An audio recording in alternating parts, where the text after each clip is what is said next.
Good morning, welcome back to my online class. Student, आज हम Hindi second grammar में तो एक्सरसाइज कंप्लीट करेंगे। आपका क्वेश्चन आंसर और थर्ड एक्सरसाइज कंप्लीट हो चुका था और फोर्थ भी हम आपको होमवर्क दिए थे। और जो बच्चे होमवर्क नहीं कर पाए होंगे, जिनके समझ में नहीं आया होगा, तो ये फोर्थ एक्सरसाइज आप बुक में राइट कर लेंगे। तो फिफ्थ एक्सरसाइज हम देखते हैं और समझते हैं इसको। निम्नलिखित स्थितियों में भाषा के कौन से रूप का प्रयोग होता है?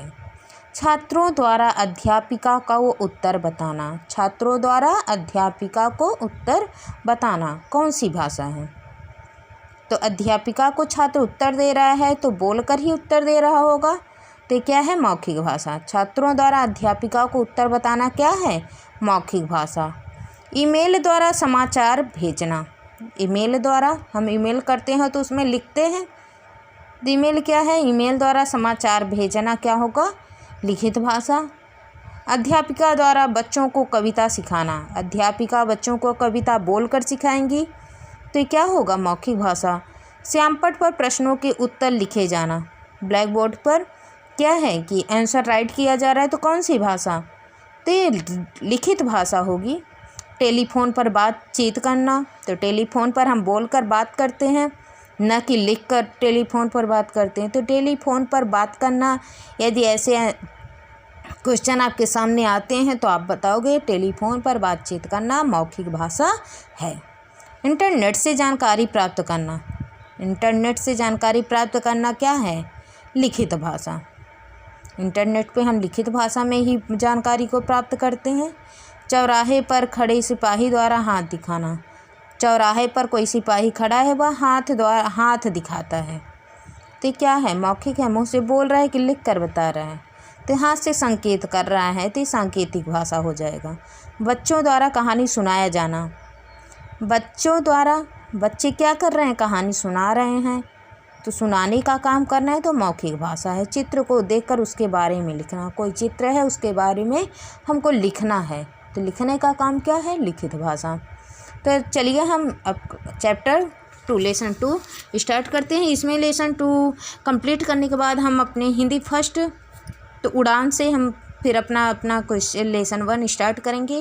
हर बुक से, तीनों बुक से 2 चैप्टर हम कंप्लीट करते हुए चलेंगे। आगे देखते हैं। लेसन 2 आपका है वर्ड विचार। तो आज हमको किस पर विचार करना है? किसके बारे में हमको समझना है? वर्ड पर। तो दैनिक जीवन में हम अपने चारों ओर अनेक ध्वनियाँ सुनते हैं। दैनिक जीवन में अपने दैनिक जो प्रतिदिन जीवन में हम क्या करते हैं? चारों तरफ हमको ध्वनियाँ सुनाई देती है। अनेक ध्वनियाँ सुनते हैं, जैसे कुत्ते का भौंकना, घंटी का बजना, किसी वस्तु का घसीटा जाना आदि। इन ध्वनियों का कोई अर्थ नहीं होता। इन सब ध्वनियों का क्या कोई अर्थ नहीं होता, परंतु मनुष्य के बोलने और बात करने पर जो ध्वनियाँ निकलती हैं, उन्हें निश्चित अर्थ में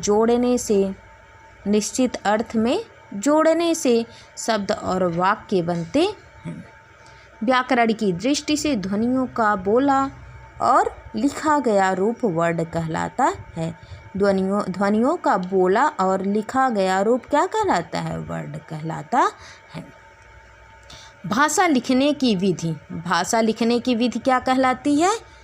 लिपि कहलाती है। भाषा लिखने की विधि क्या कहलाती है? लिपि कहलाती है। और इसे लिखने के लिए निश्चित किए गए चिन्हों का नाम वर्ड है। भाषा को लिखने के लिए हमको किसकी आवश्यकता पड़ी? लिखने की विधि लिपि कहलाती है। और लिखने के लिए निश्चित किए गए चिन्हों का नाम, जो निश्चित किए गए चिन्ह हैं, उनका नाम क्या है? उसका नाम वर्ड है। वर्ड भाषा की सबसे एक लाइन मोस्ट इम्पॉर्टेंट है बेटा। वर्ड भाषा की सबसे छोटी इकाई है। भाषा की सबसे छोटी इकाई क्या है? वर्ड है। तो किसके टुकड़े नहीं किए जा सकते? वर्ड के टुकड़े। इसके और टुकड़े नहीं किए जा सकते। किसके टुकड़े नहीं किए जा सकते? वर्ड या अक्षर के। वर्ड क्या है? क ख ग घ ङ अ से अनार, आ से आम, ई से इमली। ये क्या है? कारण कि इनको हम तोड़ नहीं सकते हैं। वर्ड के टुकड़े नहीं किए जा सकते हैं। तो ये सब मोस्ट इम्पॉर्टेंट बता रहे हैं। एक एक लाइन आपके लिए मोस्ट इम्पॉर्टेंट है। इसमें से क्वेश्चन बन सकता है कि भाषा लिखने की विधि क्या कहलाती है? लिखने की विधि क्या कहलाती है? लिपि कहलाती है। इसे लिखने के लिए निश्चित किए गए चिन्ह क्या हैं? वर्ड हैं। निश्चित किए गए चिन्हों को हम क्या कहते हैं? वर्ड कहते हैं। वर्ड भाषा की कैसी इकाई है? सबसे छोटी इकाई है। वर्ड भाषा की, भाषा बोलते हैं तो उसमें शब्द, वाक्य, शब्द से वाक्य बनता है। तो इसमें सबसे पहले वर्ड ही क्या है? सबसे वर्ड कई सार्थक क्या है? कई वर्ड आपस में मिलते हैं तो एक शब्द बनता है। तो वर्ड क्या है? भाषा की सबसे छोटी इकाई है। कह रहे हैं कि जो वर्ड हैं इनके हम टुकड़े नहीं कर सकते। तो इसका डेफिनीशन हम किस प्रकार लर्न करेंगे? भाषा का सबसे छोटा ध्वनि चिन्ह। भाषा का सबसे छोटा ध्वनि चिन्ह जिसके और टुकड़े ना हों वर्ड कहलाता है। इसको आपको लर्न करना होगा, राइट भी करना होगा। भाषा का सबसे छोटा ध्वनि चिन्ह जिसके और टुकड़े ना हों वर्ड कहलाता है। तो एग्जाम्पल भी आप राइट कर सकते हैं, जैसे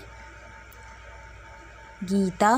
गीता के क्या है? ये वर्ड अलग हो गए हैं, वर्ड विच्छेद कर दिए गए हैं। ग है, ग वर्ड है। ग वर्ड के आगे ग में कौन सा स्वर लगा है? ई है। त है, त हलंत लगा है तो इसका मतलब त आधा है। त में कौन सा स्वर लगा? आ स्वर। ऐसे एक दो एग्जाम्पल आप वर्ड लिखकर राइट कर दोगे। तो आप ये मोस्ट इम्पॉर्टेंट डिफिनीसन आपको सब वर्ड वगैरह हर चीज़ बेटा बहुत अच्छे से आपको तैयार होना चाहिए। भाषा का सबसे छोटा ध्वनि चिन्ह जिसके और टुकड़े ना हो वर्ड कहलाता है। जैसे कमल लिख लीजिए, गीता लिख दीजिए, है ना, तालाब लिख दीजिए। कुछ भी आप दो चार एग्जाम्पल राइट कर सकते हैं। फिर हम चलते हैं वर्णमाला में। आपका क्या है? 3 बुक है। हम जो आपका मेन है, मोस्ट इम्पॉर्टेंट है, वो सब हम आपको समझाते हुए आगे बढ़ेंगे। और एक दो लाइन जो छूट रही है आप उसे स्वयं पढ़ लेंगे। जो समझाने वाली चीज़ है उसको हम आपको समझाते हुए आगे चलेंगे। वर्णमाला। वर्णमाला का अर्थ है वर्णों का समूह। वर्णमाला वर्णों की माला। वर्णमाला क्या है? वर्णों की माला। वर्णमाला का अर्थ है वर्णों का समूह। किसी भाषा में कुल कितने वर्णों का प्रयोग होता है?